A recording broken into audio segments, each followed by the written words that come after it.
regulated militia being necessary to the security of a free state. The right of the people to keep and bear arms shall not be infringed. Welcome to another edition of Bearing Arms, Cam and Company. My name is Cam Edwards, and I'm glad that you've joined us on the program today. Coming up in just a matter of moments, we're going to be speaking with Ryan Petty. His daughter, Alaina, murdered at Marjory Stoneman Douglas High School in Parkland, Florida in 2018. And ever since, Ryan has really dedicated his life, made it his mission to improving school safety, to preventing these types of attacks. It has not led him, however, to embrace a gun control ideology, the idea that we can ban and arrest our way to safety. That's not what Ryan's research has led him to conclude. In fact, he believes that we can reduce these types of violent crimes without imposing any new gun control laws, which puts him squarely on the opposite side of the issue from other parents who lost their children in Parkland, Florida in 2018, including Manuel Oliver and his wife, whose son Joaquin, one of the victims at Marjory Stoneman Douglas High School. The Olivers started a program called Change the Ref. And recently they made headlines by working with a big advertising firm in Chicago, Leo Burnett Chicago, into creating a fake high school and a fake high school graduation and inviting Second Amendment advocates like former NRA President David Keene, Crime Prevention Research Center head Dr. John Lott, to give a graduation speech for this fake high school, the James Madison High School. And then the cameras recorded these speeches in front of an empty group of chairs. This was supposedly supposed to be sort of a run through for the main graduation, but no, it was all a gotcha campaign. And then they took that footage, interspliced it with 911 calls from school shootings, and released this ad that is, basically anti-gun agitprop. They've continued, by the way, since the release of this ad, they're now actually selling T-shirts for the fake high school, I guess in an attempt to try to make this go even more viral.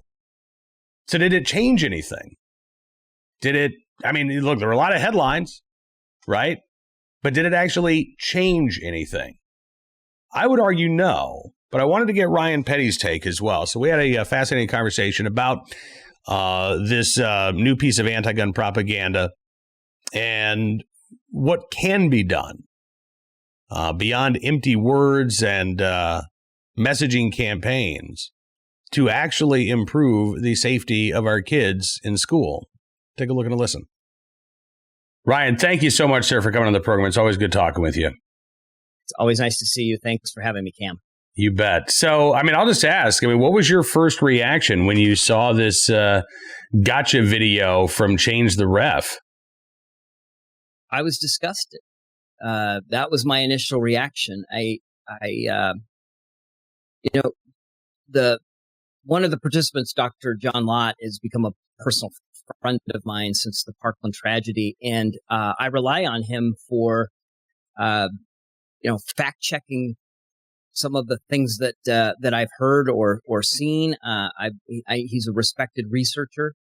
He puts his data out there for peer academic review. He publishes, the data and his research and his methodology for everyone to see. And he's become a trusted resource for me and a friend. And I was disgusted to see the ruse that was, that he fell victim to. And really the part that irritates me the most is that preying upon, him and the other participant as genuinely good people that went there to speak to a group of high school students, or what they thought were a group of high school students. And as I understand it, they were originally, going to give a traditional commencement speech and were pushed towards making, statements about the Second Amendment and gun control. And the whole thing just stinks. And it was disgusting. I'm looking here at an article from a advertising website called Muse, and they talk about the fact that big advertising firm Leo Burnett, Chicago, it really came up with the idea for this. So, there was a lot of money. I mean, this was an intricate and very elaborate ruse, as you say. They came up with a fake website for this fake high school. They obviously, rented out this field in Las Vegas, had, a huge stage, 3,044 empty seats. And the thing that really struck me, I mean, at first glance, not only do you have a Dr. Lott saying that, his words were deceptively edited, obviously, interspersed with these 911 calls. But from what I know about Dr. Lott, I don't want to speak for him, but from what I know about him and the experiences that I've had with him in the past, if this group changed the ref, it simply said, look, we disagree with what you say. We want to have a debate.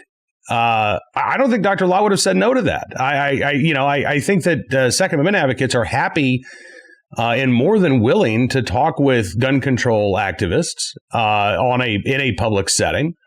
But the gun control activists themselves don't really seem to want to have an honest conversation. Oh, I think you're 100% right. I mean, Dr. Lott and others have been willing to engage in a debate of ideas, right? Let's use facts and data. Let's look at the research. Let's look for opportunities. In fact, I've engaged with Dr. Lott and others in that, Cam, with you, where we haven't agreed on all of the issues, but we've engaged in a debate and a discussion. We've been transparent. We put all of our cards on the table. We all want the same thing, right? We all want less gun violence. We want less gun deaths in the United States. The debate is, how do we get there?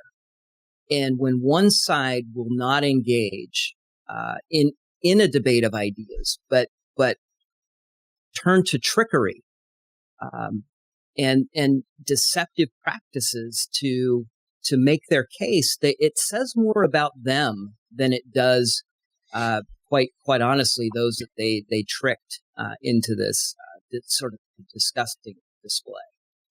So the creative director of Burnett Chicago, Sam Shepard, told this website Muse that, quote, we were looking for an idea that was unlike anything that had been done before. He said, that's a pretty tough brief. When the team shared an image of an empty graduation chairs arranged like Yosemite and Normandy, I was blown away. But it wasn't enough for us to shoot an emotional film capturing the 3,044 chairs. That's where every gun ad has stopped before. We had to place this devastating image in front of those directly responsible.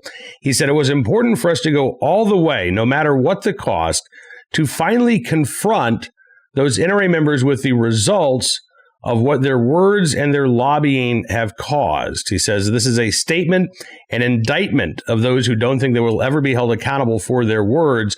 And he called it, quote, an example of the demonstrative power of creativity when fear isn't in the equation. So, I mean, Ryan, let me ask you, because you are a Second Amendment supporter, you are obviously a survivor of, quote unquote, gun violence or violent crime. Someone that you loved dearly was robbed from you. In fact, your daughter, one of those chairs represents your daughter. So what would you say to Sam Shepard when he says that people like you, NRA members like you, Second Amendment supporters like you, are directly responsible for the violence that we are seeing around the country and the violence that has been perpetrated against students? It's an asinine comment, and he should retract that statement immediately. It's disgusting. I'm no more responsible for my daughter's death than Dr. Lott is, or any other NRA or Second Amendment supporter. There's no causal relationship there between the words used to defend a right that is precious and should be precious to every American, that was codified by our founding fathers, recognized by our founding fathers, and put into the Bill of Rights. It's disgusting to equate that with the actions of, these evil people that have used a firearm to kill innocent people. The person responsible for the death of my daughter, for killing my daughter, is sitting in jail awaiting trial. It's been 3 plus years, and we're still not at trial yet. But that is the person that that took that firearm and murdered 17 people and injured 17 others. Nothing to do with the Second Amendment supporters. That's number one. Number two, my focus has been on prevention. And there are ways we can prevent these tragedies from happening in our society. None of them require the infringement of our freedoms or liberties to reduce gun violence. We've got to recognize the actual causes for gun violence in our communities and address those issues. That's how we solve this, not by pulling stunts on unsuspecting Second Amendment supporters, not by these, elaborate, expensive, quite frankly, waste of money, in my view, stunts that these guys are pulling. Let's engage in a discussion and a debate and a conversation. We all want the same thing. There's a right way to do this. And then there's the way that Leo Burnett and this agency and Change the Ref is trying to do this. It's wrong. It should stop. And quite frankly, it doesn't work. And they should know this. They're in the advertising business. They should know they're preaching to their choir only. This did not change a single mind on the issue. It was a big waste of money. I happen to agree with you. And I want to get back to what you talked about preventing this, because when you and I have spoken before, I keep thinking about that figure that you gave, the Secret Service in their latest report on preventing school shootings. 94% of these attackers communicated their threats beforehand. And I can't help but wonder what the creative minds at Leo Burnett Chicago might come up with if there was a campaign to actually raise awareness of that fact and to encourage students, to encourage parents, to encourage school staff to speak up again when these threats are communicated. If you really want to make a difference, it seems like that would be a place where a public service campaign could actually make a difference. And you could use a creative message to help, drum that statistic home that these things are preventable. Lives can be saved. And as you say, we don't need to try to legislate our way to safety. A lot of it is using our own eyes and ears and then communicating when we learn of these threats being made. Yeah. Imagine Leo Burnett or other advertising experts using that expertise, to your point, to communicate what we've learned about prevention, what we know will actually solve these terrible tragedies. If they just took the same effort, energy, and quite frankly, dollars and applied it to prevention as opposed to these stunts, it's hard for me to imagine what an impact they could have. And just think about, and not just the big, low probability big events like Parkland, right? Which just change a community forever, change families' lives forever. Imagine the message, just violence in our schools in general, bullying and the other things that are going on in our schools. Just imagine if they put that effort and energy into putting a campaign together and offered it, free to school districts. Use this campaign to help reduce violence. I can't imagine that they haven't thought about that, Cam. And if they wanted to engage in a honest and truthful way on the topic, I'd be happy to walk Leo Burnett and their executive team through preventative measures that will actually reduce the number of chairs that they filmed the other day. We can make a difference. They could make a difference if they really want to. But I think my guess is they want to just score quick points. Yeah, I think you're probably right about that. I'd love to think that you're wrong, and hopefully the folks at Leo Burnett will reach out to you and take advantage of that opportunity to learn more. But I'm not holding my breath that it's going to happen.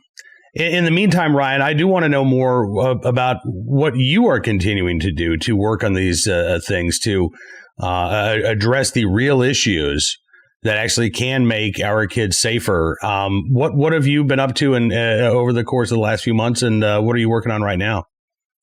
Well, I'm excited that I've been working with an organization called NASRO, the National Association of School Resource Officers.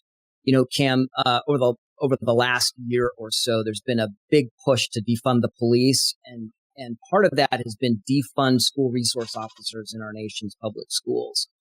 And I'm absolutely adamant, despite my own experience with the SRO that failed my daughter and failed the 17 that were killed in Parkland, that having law enforcement on site in our schools, especially trained law enforcement that know how to deal with the situations and problems that we find in our schools, is the best solution to prevent the day of, or to make minimize the impact of the day of, right? And they're a key tool in prevention. And so we need not fewer school resource officers. We need more. Where there's one, there should be two. Where there's two, there should be three. And so I've been working with NASRO and really trying to highlight the role of the SRO. And if you go to NASRO's website, or if you look at what they do on social media, they've really there's been a sea change in messaging from NASRO about the role of school resource officers. And where they were focused initially on just getting the message out about training, they're now talking about the impact that these school resource officers have on the lives of the students in the schools that they serve. They're a special breed of law enforcement officer, and I think they do wonderful work in our schools. And so I'll be speaking at their conference in Orlando in July. We're going to keep pushing that message out. Parents need to understand that their child's safety is at risk from school boards and unelected administrators within their school districts that want to remove school resource officers because they think they pose a threat to the students. Nothing could be further from the truth. We're fighting it, and we need parents to join with us to push on their school boards. Got a couple of quick success stories. We've had some great success out in Oregon. We had a district that reached out to me to say, hey, look, as a school board, the school board's about to remove school resource officers from the Gresham School District out in Oregon. And we were able to unite some parents together and push back. And that they were not removed. So the school board voted to keep them. And then also up in the Seattle area, the Bellevue School District, their superintendent actually resigned over the controversy. They were trying to do some backdoor deals and remove school resource officers, despite the advice of their student advisory council that overwhelmingly wanted to keep school resource officers in their schools. These are the students saying, keep school resource officers. They were going to try to do a backdoor deal and get rid of them. And it ended up costing the superintendent. I mean, he resigned, basically. So we are winning.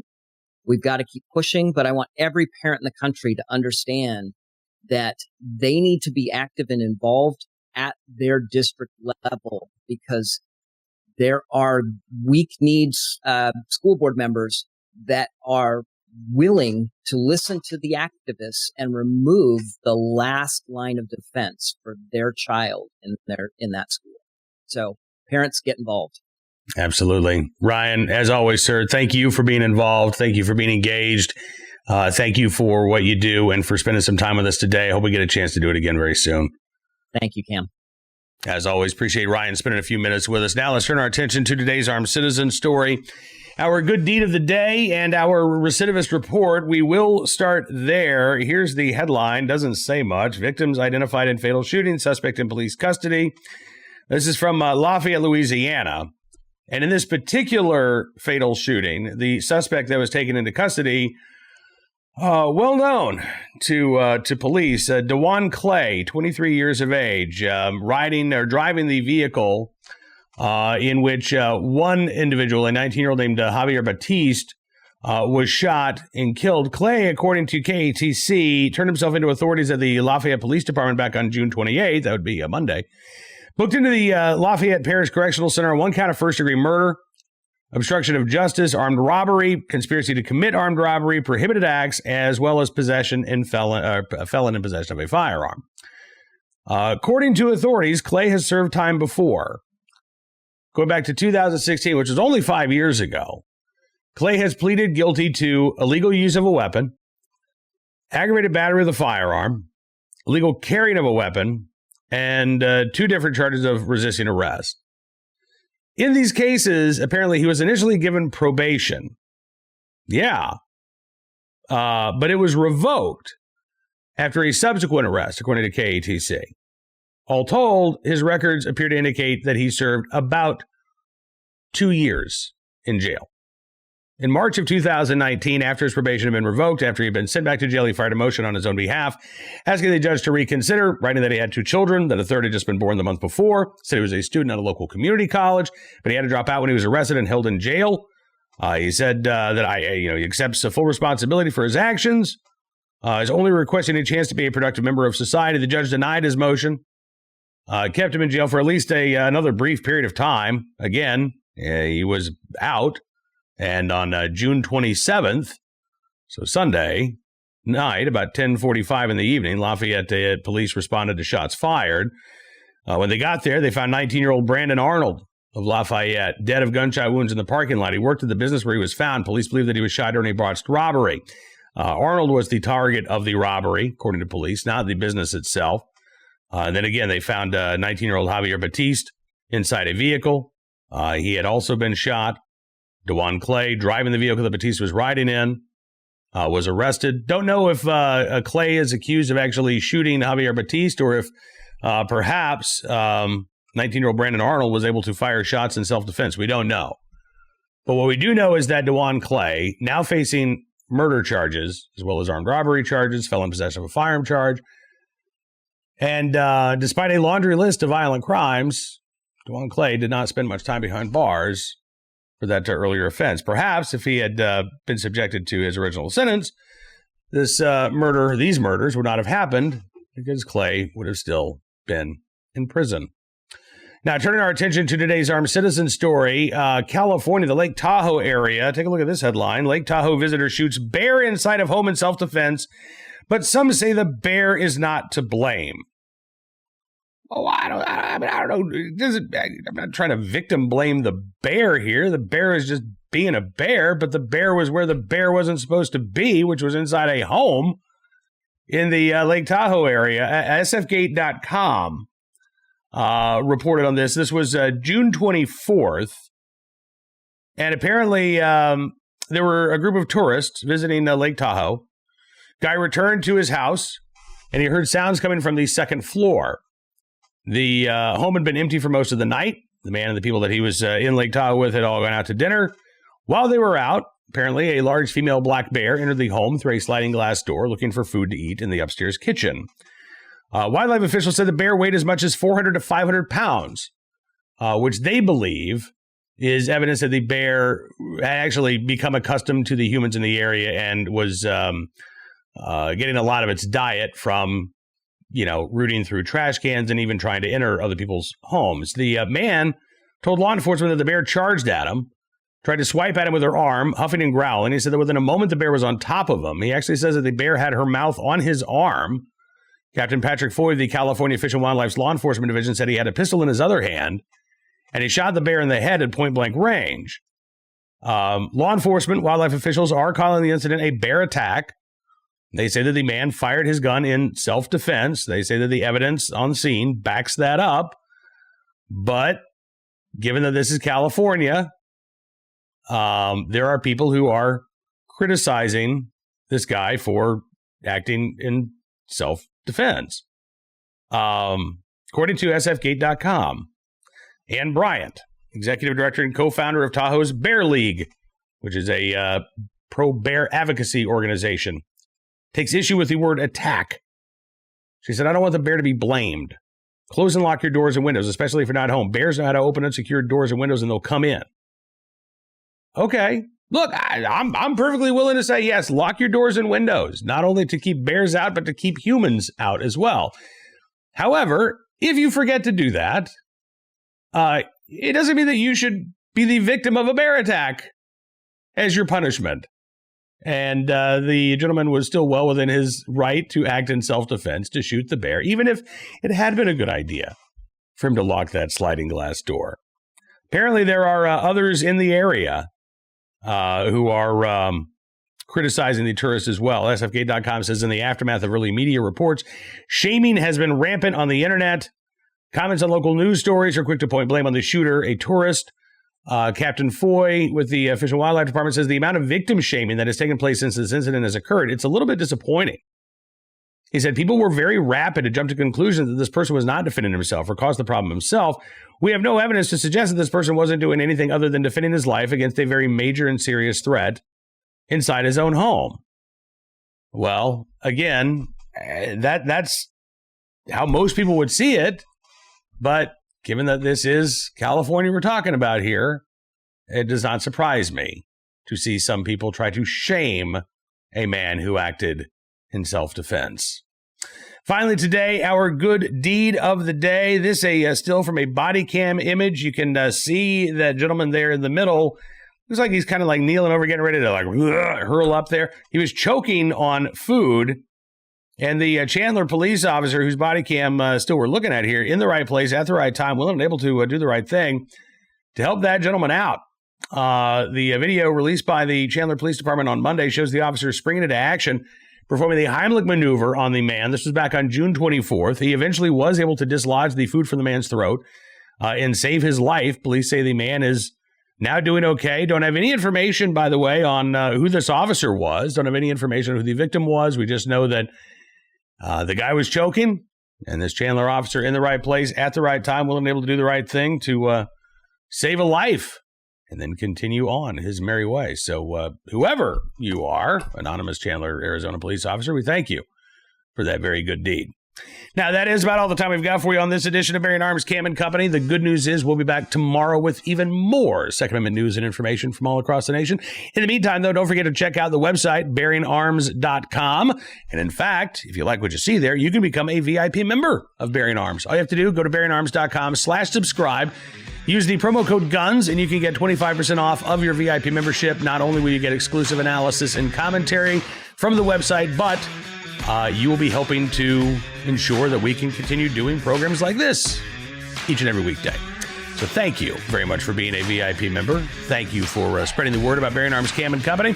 And we'll see you back here tomorrow. Until then, be well, be safe, and be free.